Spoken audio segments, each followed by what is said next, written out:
The most common question I get asked is, how did I find out Ava has cancer? And I have my notes here just so I can remember more. And she's sleeping, so this is the only time we've had time to, or I've had time to kind of make a video. It's currently like 1 in the morning. She's sleeping, and I wanted to get into it more detailed, because when I tried to make a TikTok about it, TikTok only allowed 1-minute videos a few months ago. I know they do 3 minutes, but I want to give more than 3 minutes just so I can get more into detail for those that really want to know. And I do want to start making YouTube videos, because TikTok is more like, you know, like a small glimpse of seconds and clips all together, and a mix of 1 to 3 videos, 1 to 3 minute videos. And so with that, I just kind of wanted to share Ava's journey and our journey, kind of going through treatment with her. It's something that I couldn't find a lot of information about. So yeah, the way that I found out Ava had cancer was, or has cancer, is she had a lump on her foot, about the size of a marble. We noticed it in October, and she was around 7 months old. It wasn't until like November that it started really growing, and something that I didn't know that I read about rhabdomyosarcoma is that once it starts growing really fast. And so yeah, I didn't know that but at about November, December, we noticed it getting really big, and we called to make an appointment. Remind you guys, this was all during COVID, so when we wanted to go in to see her primary, we had to go through like a process of doing a Zoom call first. So when I did the Zoom call, she immediately was like, I can't diagnose this, I need to be able to like see her. So the soonest appointment she had was like right after the holidays, and we had to see her primary first, and then her primary was like, yeah, I have to refer you over to a general surgeon. And then the general surgeon looked at it and ordered x-rays and an MRI.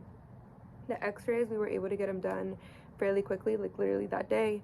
The MRI was the one that felt like it took forever. The MRI, the soonest they had was March 23rd, I believe, and this was in the beginning of January, or mid-January at this point, and she was 11 months old, or 10 months old, sorry.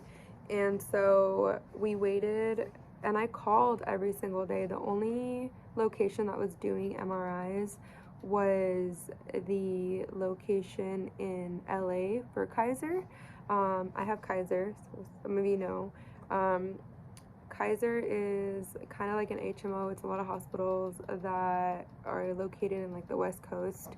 And yeah, the soonest they had for pediatric MRIs was in LA, and it was March. So I would call every day, and then they told me that they only do pediatric MRIs Tuesdays and Thursdays.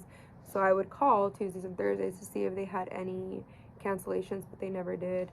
So I had to wait, and the only option they gave me was to go over to a emergency room, and I didn't want to do that because I was afraid to get turned down and be told, you know, you still have to get an MRI, you still have to wait. And because it's not emergency, they would probably tell me like, if she's had this for months, like it's not an emergency. So I didn't want to waste anybody's time. And again, it was around COVID. I'm pretty sure it was full of COVID patients. I didn't want to put Ava's risk at health, and I didn't know what it was.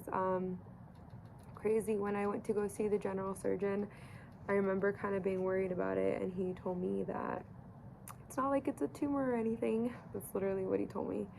I'll never forget that. And at the same time, I almost felt relieved.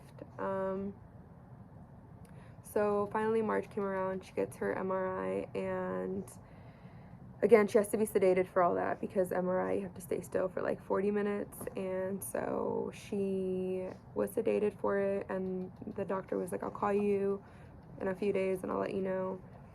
So yeah, he called me a few days later and he told me that it was lymph fluid, that it didn't look like anything serious, but he was gonna have a second doctor take a look at it. So when he told me that it wasn't anything serious, I felt, again, so much relief. I remember sitting in the couch telling, my partner, like, oh my gosh, like, it's nothing serious, it's just lymph fluid, like. And he called me 2 days later and he was like, yeah, I confirmed it with another doctor, it looks like it's just lymph fluid. So he's like, I don't really deal with this. What it looks like it's a vascular birthmark. And he's like, and I don't deal with vascular birthmarks. You would need to see another specialist, like a vascular birthmark specialist for it. And so what we learned was that, like, a vascular birthmark is just basically like a coagulations of like veins, and it's like a birth defect, and that, it's not really a birthmark where like it's a mole or anything. It's a birthmark as in like she was born with it.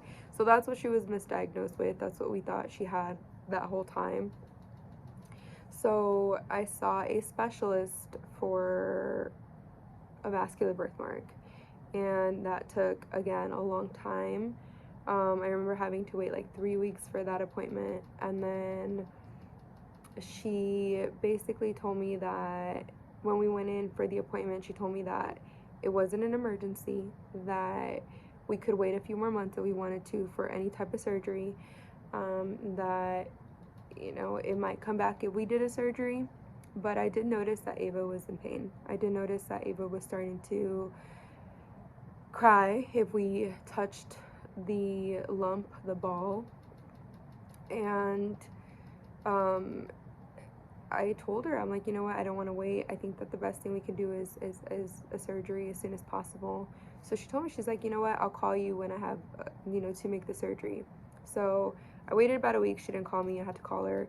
She seemed a little annoyed, and she was like, yeah, I'll just get her in next week. Like I said, it's not an emergency, but if you really want to do it, we'll do it. And for me, it really felt like it was, I wanted to be done with this chapter. I wanted this to be gone.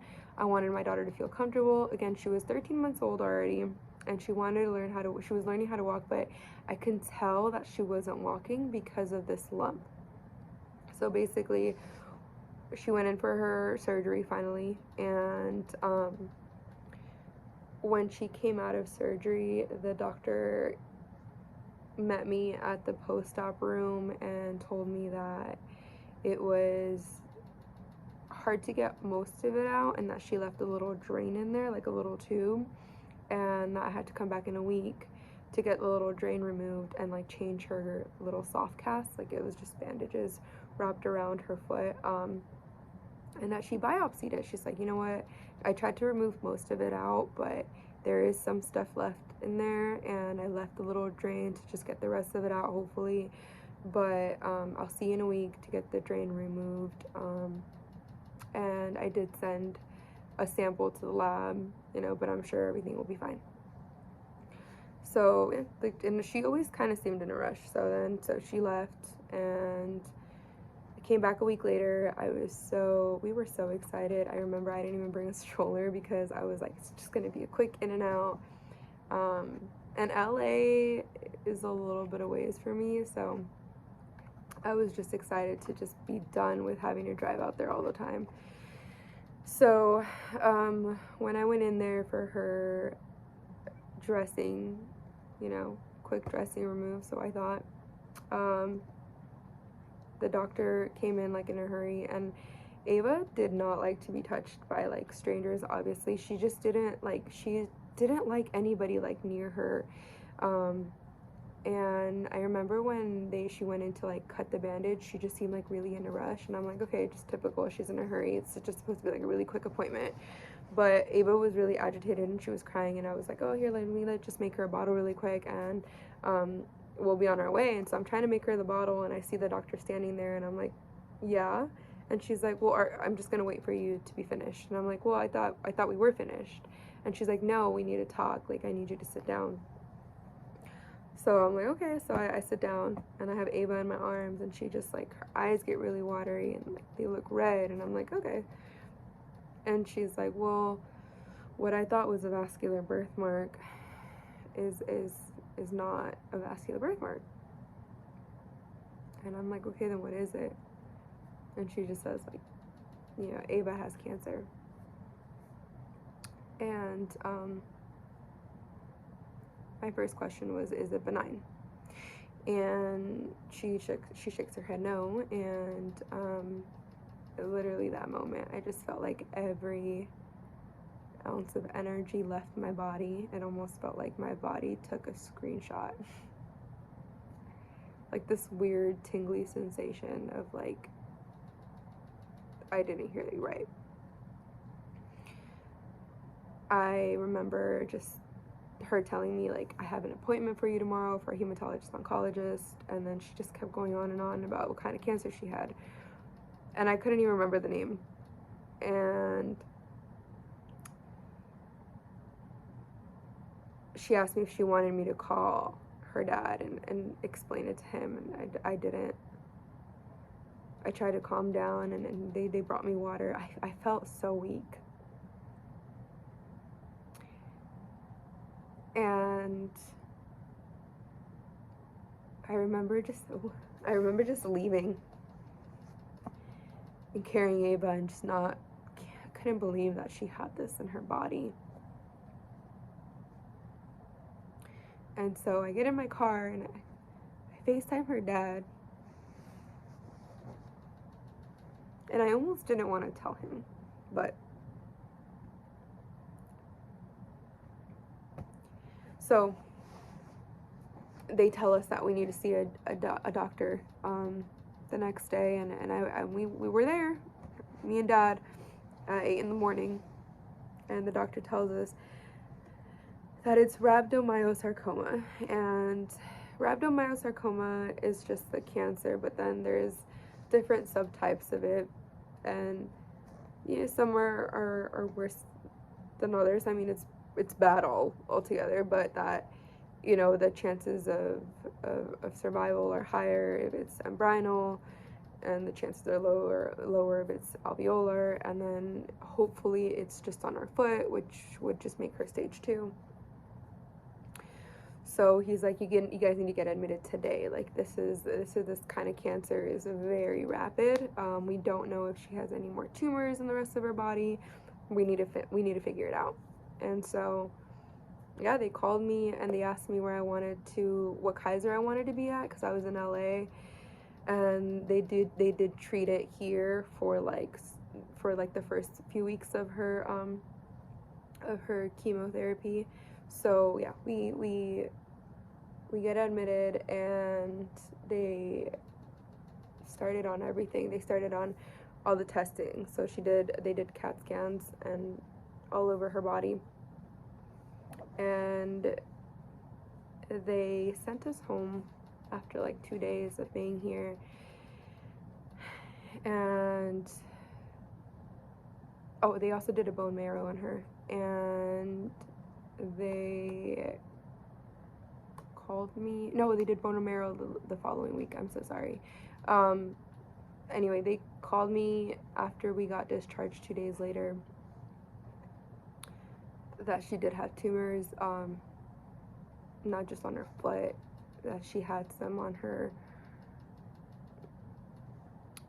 chest, lung, pelvis, and the lymph nodes. So she was not stage 2 anymore. She was stage 4, which changes the course of treatment. And then they told me that we had to wait on the results for what kind of cancer it was, whether it was embryonal or alveolar. And unfortunately, Ava has alveolar. I don't really know how to say it yet.